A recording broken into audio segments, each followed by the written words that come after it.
The investigation determined that the accident was caused by the sudden loss of altitude and lift due to downdraft. At 9:56, the crew entered IMC, which is Instrument Meteorological Conditions. To the layman, it is they flew into clouds because they no longer could stay away from the clouds, so they flew into clouds and transitioned to IFR. Now, IFR is Instrument Flight Rules. So what it means is they now transitioned from navigating using visual cues to now navigation solely on the aircraft's instruments. Suddenly, thereafter, the helicopter that was flying up without any change in its power or in the pitch, which we use to go up and down, suddenly lost height and impacted a ridgeline. The helicopter was airworthy, but it lacked additional safety enhancements. I know a lot of Ghanaians will be curious to know if the investigative committee listened to the audio recordings, of the helicopter. And I want to find out if indeed you listened, if it's possible to give us an idea of what happened in that moment. To rule out any potential human causes, we also examined the qualifications, experience, and competence of the crew. The captain has a postgraduate certificate in safety and accident investigation from Cranfield University, UK, in 2024. The captain was a qualified FAA, that's the Federal Aviation Administration, commercial and instrument-rated pilot from Bristol Academy, Florida, USA, in April 2015, 10 years ago. Within the Ghana Air Force, he was recategorized in March 2025 as a Cat C pilot. That is, a pilot qualified to be a captain on the helicopter, the Z9 helicopter. And he had a green instrument rating.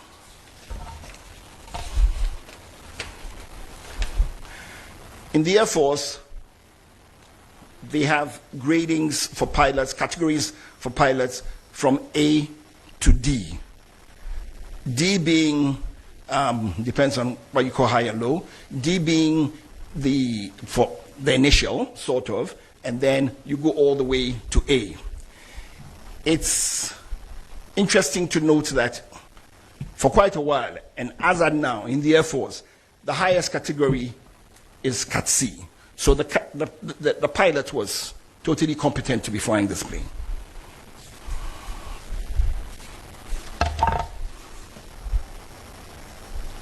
The co-pilot was also a qualified FAA commercial and instrument-rated pilot from Bristol Academy, Florida, and he qualified in April 2023.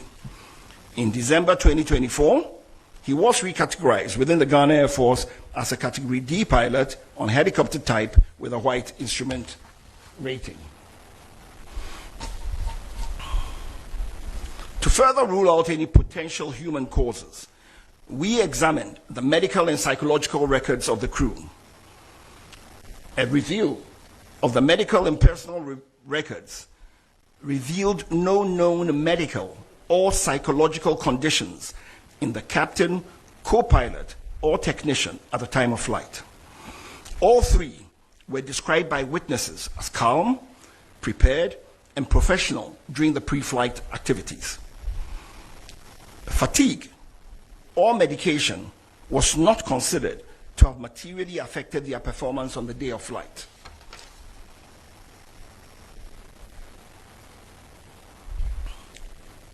Now to the sequence of events. The flight departed Accra under visual flight rules in marginal weather. The flight to Brofuyedru was uneventful. Brofuyedru is approximately 90 miles from Accra, about 10 miles from Obuasi. As the flight approached Obuasi, visibility deteriorated rapidly due to mist and low clouds. At 9:56, the crew entered IMC, which is Instrument Meteorological Conditions. To the layman, it is they flew into clouds because they no longer could stay away from the clouds, so they flew into clouds and transitioned to IFR. Now, IFR is Instrument Flight Rules. So what it means is they now transitioned from navigating using visual cues to now navigation solely on the aircraft's instruments. The crew then initiated a climb to cross terrain that they were aware of. They initiated the climb to cross the terrain. Seconds before impact, the crew stated that they could see the high ground below, so they had gone over it. Suddenly thereafter, the helicopter that was flying up without any change in its power or in the pitch which we use to go up and down, suddenly lost height and impacted a ridgeline at about 1370 feet above sea level. And this was about 6.5 miles from the destination, and this happened at 9:58.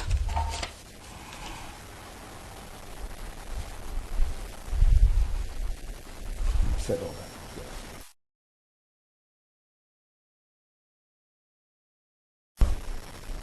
Is what the planned track had been. The purple line is what the aircraft actually flew. And that took place because it was avoiding clouds and so on and ended up where it was.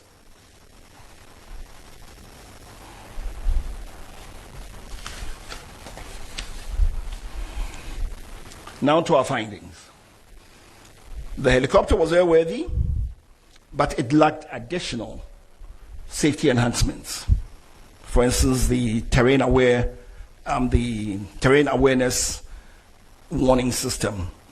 Now, you know, the terrain awareness warning system, for instance, is predictive.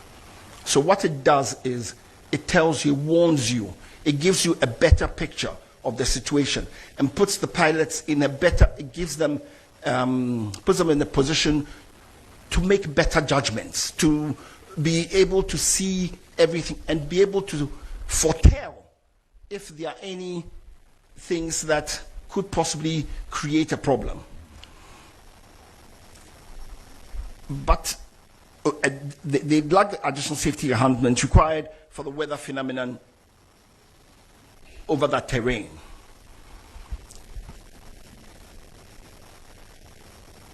There was adverse weather, there was limited visibility, there was rising rugged terrain, with this terrain induced complicating factors, and there were no ground-based navigational route aids en route. The investigation would like to say that from everything they gathered, the emergency response was very timely. The fact that the first responders managed to get to the site in about 2 hours was remarkable because the terrain has very steep slopes. It was raining, it was slippery. So it wasn't the easiest thing to do.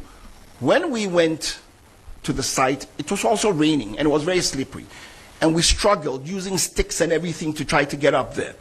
So looking at everything, we would say very confidently that the emergency response was very timely. The investigation determined that the accident was caused by the sudden loss of altitude and lift due to downdraft. This loss of altitude without change in power or pitch altitude is consistent with downdraft associated with changing environmental conditions over high terrain.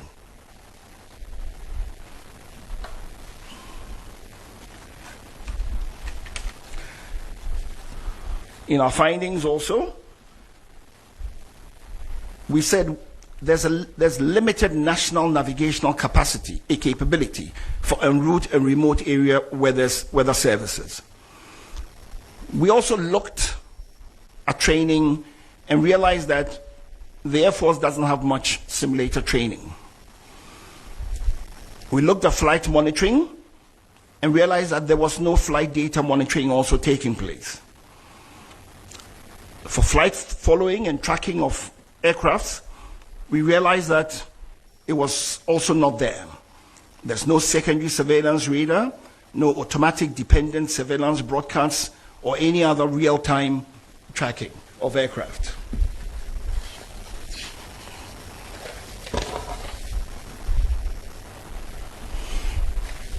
Our safety recommendations. There is a definite need to modernize the fleet of the Ghana Air Force.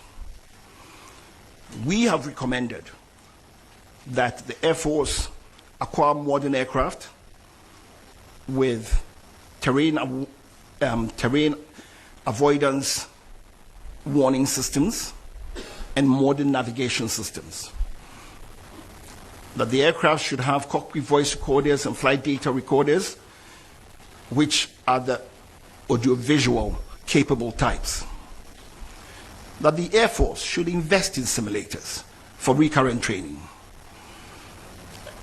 That they contract certified aviation weather provider or providers, and that Ghana as a nation should try to have en route navigational aids, especially in remote areas. The Air Force should seriously consider establishing flight data monitoring and en route tracking systems.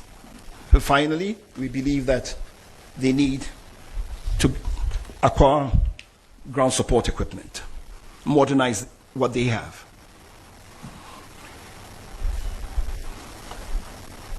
In conclusion, the helicopter accident was an unfortunate and sudden weather-related accident. Implementing the safety recommendations will prevent the reoccurrence of future accidents. At this time, before I take any questions, I just want to give a few acknowledgements. I'd like to acknowledge the efforts and the support that the team had from the National Security Secretariat, led by the National Security Coordinator.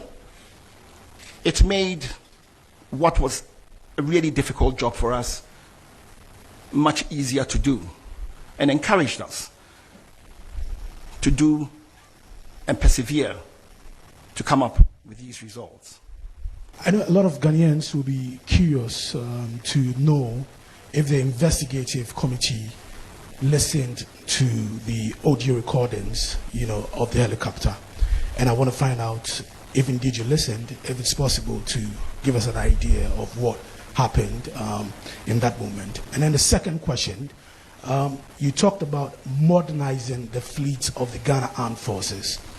I know right after the incident, there were calls to modernize the fleet, and this revelation is definitely going to reignite the calls, especially also coming on the back of recent discoveries about the presidential jet. I know there are investments, there are plans to inject $1 billion to retool the security agencies. As an expert, I want to find out how fast should we do this and which areas should we look at. Thank you. Thank you very much. Are there any other questions, please? Yeah, courage. Yeah.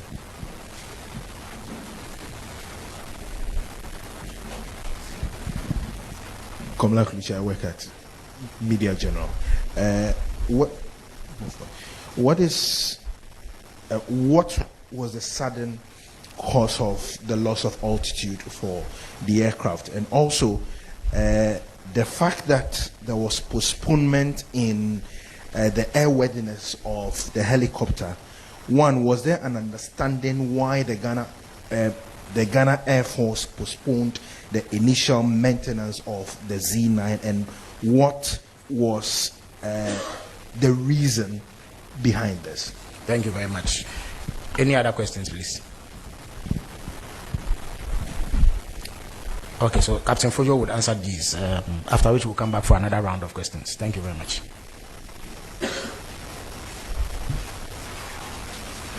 Thank you for your questions.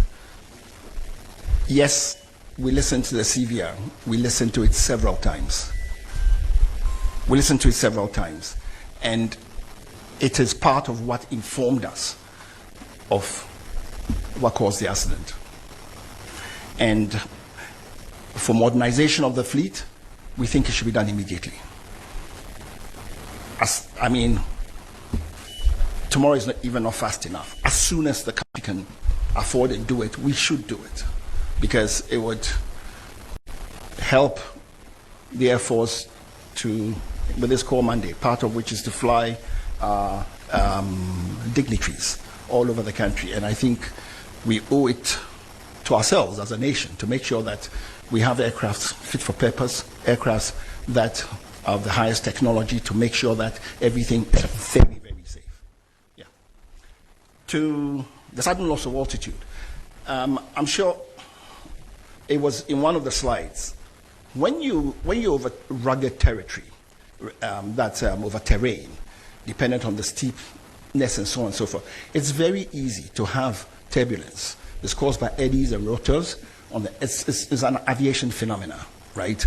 And you have updrafts, you have downdrafts. And even interestingly, even above the ridge, you can still have downdrafts coming. And it's a phenomenon, it's an aviation phenomena that unfortunately they fell into. They were very unfortunate, but it's a phenomenon that they fell into. And because there cannot be any other reason for that sudden loss of altitude for a plane climbing with power, with a pitch attitude, right? Because you see, the flight data recorder, to just help you understand the whole thing, the flight data recorder records the last 10 hours of a flight. The cockpit voice recorder records the last 2 hours of a flight. The flight data recorder, this particular one of this helicopter, records 93 parameters every second. The 93 parameters is made up of 48 analog parameters and 45 switch positions. So, looking at the flight data report, you know where all the switch positions are, you know what the height of the plane was, you know the exact position of, you know it time bound. So what we are saying is from informed data. It's not that we've just conjectured something. We have the data, we've looked at it, and that is how come we've come with the conclusions we've come up with. I hope I've answered. Then the last one, the postponement of the maintenance. It's industrial practice, it's operational. In the airlines, it's done. Air Force doing it, there's nothing wrong with it. It's accepted practice. So there's nothing to it. I hope I've answered your question. Thank you. How to use the laser home kit. First, apply the gel directly to the tooth surface as demonstrated on the video. Second, connect the light to your phone using the USB provided. Leave the light shining on your teeth for 16 minutes. Fourth, rinse your mouth and the mouthpiece with water, cold water. And lastly, smile. Using the toothpaste separately. Brush twice daily with the toothpaste. Bear in mind, this product is not suitable for pregnant women, breastfeeding mothers, and children under 18 years old. Enjoy! I am Busiafo. So pair a sifita structure of what yet, and the enough dom unique laser whiten. Any tea stains, coffee stains, smoking stains beer, unique laser whitening product. Ebe yini nyina free summer kama. The oyan is so befraying. I was 079-9979-2330. Unique laser whitening. Or say Muni Seso.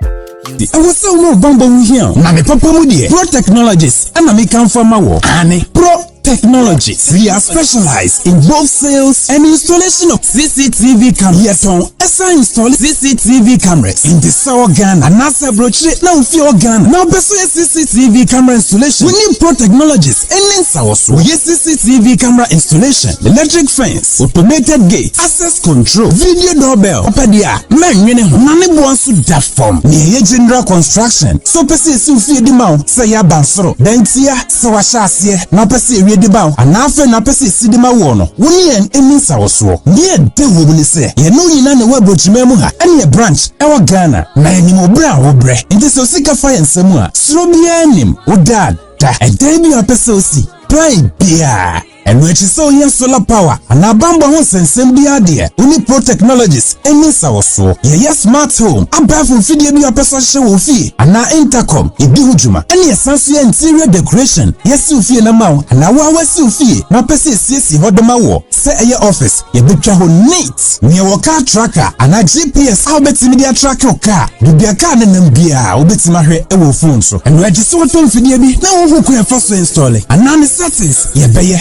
Your Ghana office ewo Ashie Adenta Dodoa Road Yane CBG ene di animhwe. For information or WhatsApp +1 401 7570 300 and +1 401 6992 254. Pro Technologies. Customer satisfaction is our topmost priority.